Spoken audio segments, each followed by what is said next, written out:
الف لام را، یہ وہ کتاب ہے جس کی آیتیں جچی تلی ہیں۔ پھر یہ کہ اللہ حکیم و خبیر نازل کرنے والے کی طرف سے بتفصیل بیان کی گئی ہیں۔ اس کا پیغام یہ ہے کہ اللہ کے سوا کسی کی عبادت نہ کرو، اور میں اس کی طرف سے تم کو ڈر سنانے والا اور خوشخبری دینے والا ہوں، اور یہ کہ اپنے پروردگار سے بخشش مانگو اور اس کے آگے توبہ کرو، وہ تم کو ایک وقت مقرر تک متاع نیک سے بہرہ مند کرے گا اور ہر لائق فضیلت کو اس کی فضیلت دے گا، اور اگر روگردانی کرو گے تو مجھے تمہارے بارے میں قیامت کے بڑے دن کے عذاب کا ڈر ہے۔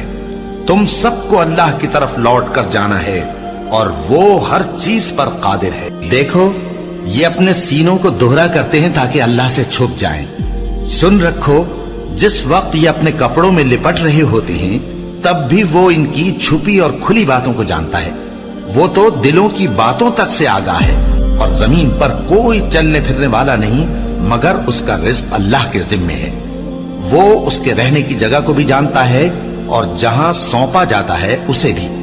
یہ سب کچھ کتاب روشن میں لکھا ہوا ہے، اور وہی تو ہے جس نے آسمانوں اور زمین کو 6 دن میں بنایا، اور اس وقت اس کا عرش پانی پر تھا۔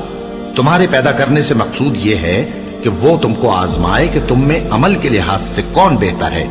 اور اے نبی، اگر تم کہو کہ تم لوگ مرنے کے بعد زندہ کر کے اٹھائے جاؤ گے تو کافر کہہ دیں گے کہ یہ تو کھلا جادو ہوا، اور اگر ایک مدت معین تک ہم ان سے عذاب روک دیں تو کہیں گے کہ کون سی چیز عذاب کو روکے ہوئے ہے۔ دیکھو، جس روز وہ ان پر واقع ہوگا پھر ٹلنے کا نہیں، اور جس چیز کا یہ مذاق اڑاتے ہیں وہ ان کو گھیر لے گی۔